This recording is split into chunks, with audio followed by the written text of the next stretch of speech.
امریکہ، اسرائیل اور ایران کی جنگ کی صورتحال اور عمران خان کی صحت کے بارے میں اور ان کی بہنوں کی ملاقات کا احوال۔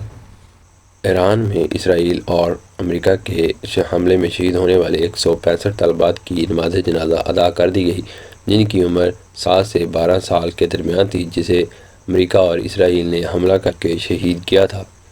ایران نے یہ دعویٰ کیا کہ انہوں نے ابھی تک 1000 امریکی فوجیوں کو ہلاک کر دیا ہے۔ اس کے بارے میں کوئی تصدیقی معلومات نہیں مل سکی، لیکن یہ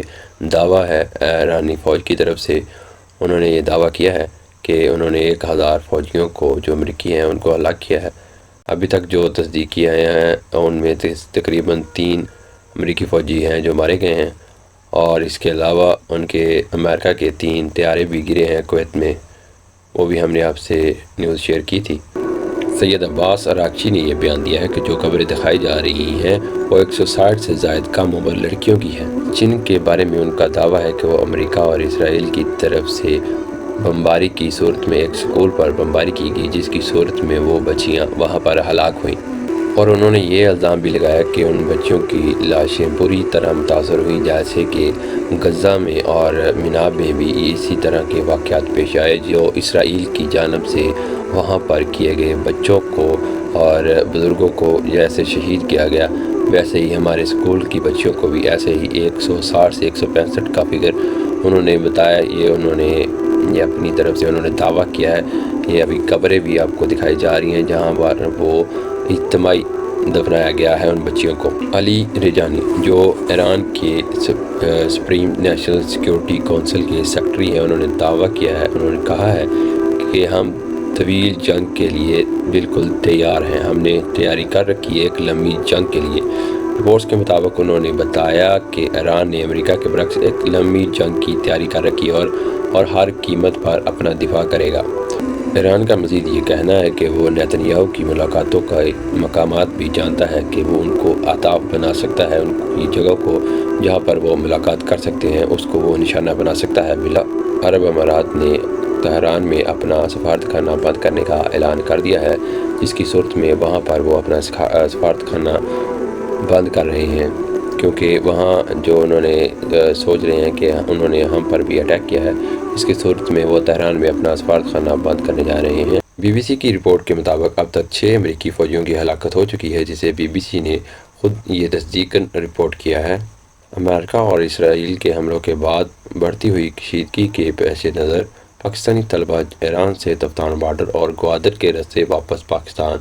آ رہے ہیں۔ زاہدان میڈیکل یونیورسٹی کے 16 طلباء، 19 طلباء جن میں 12 پنجاب کے اور 7 KPK کے طلباء ہیں، جو براہ راست بلوچستان تفتان بارڈر پار کر کے آ چکے ہیں۔ امریکہ نے مشرق وسطیٰ میں بڑھتی ہوئی کشیدگی کے پیش نظر کئی ممالک میں موجود اپنے شہریوں کو فوری طور پر وہاں سے نکل جانے کی ہدایت کرتی ہے، جس میں ابھی روانہ ڈپارٹ ناؤ کا سخت انتباہ شامل کیا گیا ہے۔ یہ ہدایت درجہ ذیل ممالک کے لیے دی گئی ہے، جن میں بحرین، مصر، ایران، عراق، اسرائیل، ویسٹ بینک اور غزہ، اردن، کویت، لبنان، عمان، قطر، سعودی عرب، شام اور متحدہ عرب امارات، یمن۔ یہ ایڈوائزری خطے میں بڑھتی ہوئی کشیدگی اور سیکیورٹی خدشات کی بحث کی جا رہی ہے، اور امریکی شہریوں کو کہا گیا کہ وہ دستیاب کمرشل ذرائع استعمال کرتے ہوئے فوری طور پر روانہ ہو جائیں۔ خطے میں جو امریکہ اور اسرائیل کی جانب سے حملہ کیا گیا تھا ایران کے پر، انہوں نے جو واپس میزائل داغنا شروع کیے ہیں، تو اب ایران نے امریکہ اور اسرائیل کی باس کروا دی ہے، جسے کہہ دے ایک دفعہ تو انہوں نے تھکا دیا ہے۔ ایسے میزائل انہوں نے داغے ہیں جو وہ سوچ بھی نہیں سکتے تھے۔ اب وہ درمیان میں پھنس چکے ہیں، بھاگتے ہیں تو تب بھی شرمندگی ہے، اور اگر وہ کھڑے رہتے ہیں تو وہ ان کو ہار کر تب بھی شرمندگی ہوگی۔ جیسا وہ چاہتے تھے رجیم چینج ہو، جو کہ ان کی انٹیلیجنس کی بنا پر، کہ وہاں پر لوگ چاہتے ہیں کہ یہ جو ان پر سپریم لیڈر ہے یہ قابض ہے، لیکن ایسا نہیں تھا۔ وہاں پر وہ دھوکہ کھا گئے، جیسے ان کا یہ اندازہ تھا کہ وہاں پر اگر ہم بمباری کر کے اگر سپریم لیڈر کو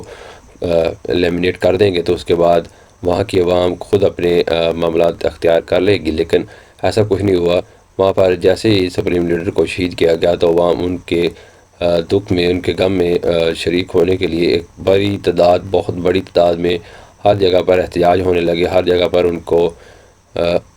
سلام پیش کیا جانے لگا۔ تو اس بات کو دیکھ کر امریکہ اور اسرائیل بہت خوفزدہ ہیں، کیونکہ وہ اب پھنس چکے ہیں، کیونکہ انہوں نے سوچا تھا کہ یہ تو ایک چھوٹی سی جنگ ہے جہاں پر وہ اپنے مقاصد کو جلدی سے حاصل کر کے وہاں پر رجیم چینج کر دیں گے، جہاں پر وہ اپنے فیصلے منوا سکیں گے، لیکن ایسا کچھ بھی ہوتا ہوا ابھی تک نظر نہیں آ رہا۔ آج عمران خان کی بہنوں کی ملاقات کا دن تھا، لیکن آج بھی ملاقات نہیں کروائی گئی۔ وہاں پر ایک ہی وتیرہ رکھا جا رہا ہے اور تقریباً 3 ماہ سے کسی سے بھی ملاقات نہیں ہوئی۔ 2 دسمبر کو ڈاکٹر عظمیٰ خان جو عمران خان کی بہن ہے ان سے آخری ملاقات ہوئی تھی۔ اس کے بعد صرف ڈاکٹر صفدر جو وکیل ہیں انہوں نے ملاقات کی تھی، وہ بھی سپریم کورٹ کے معاون کے طور پر ملاقات کی تھی، اور انہوں نے صحت کی رپورٹ جو وہاں پر جمع کروائی تھی اس حوالے سے ملاقات ہوئی تھی۔ اس کے بعد ان کو ٹریٹمنٹ بھی دیا گیا ہے، ان کو 2 انجیکشن بھی لگے ہیں جو بھی ہاسپٹل میں لگے ہیں، لیکن اس کے بارے میں نہ تو فیملی کو آگاہ کیا گیا، نہ فیملی کو اس کے متعلق بتایا گیا، نہ ہی ان کو اس حوالے سے کوئی آگاہی دی گئی۔ صرف ان کو بتایا جاتا ہے کہ ان کا ٹریٹمنٹ ہو رہا ہے، لیکن کیسا ہو رہا ہے، کیوں ہو رہا ہے، کیا وجہ ہے، ان کے جسم میں کیا مسئلہ ہے، ان کی آنکھ کو کیا مسئلہ ہے، کتنی ڈیمیج ہے، لیکن اس بارے میں بھی کوئی انفارمیشن نہیں دی جا رہی۔ تو یہ ایک ریاستی دہشت گردی بھی آپ کہہ سکتے ہیں، کیونکہ ایک طرف تو وہ حکومتی عہدیداران جو بھی ہیں،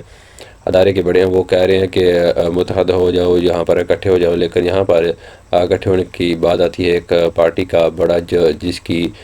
پارٹی پورے پاکستان میں لیڈ کرتی ہے، اس کی فیملی کو ملاقات کرنے کی اجازت نہیں دی جاتی، اور وہ بیمار ہے، اس کی آنکھ کا مسئلہ ہے، اس کو اور بھی مسائل ہے، لیکن اس کو ملاقات کرنے نہیں دی جاتی 3 ماہ تک۔ تو ایسے میں کیا انہیں متحد ہونا چاہیے یا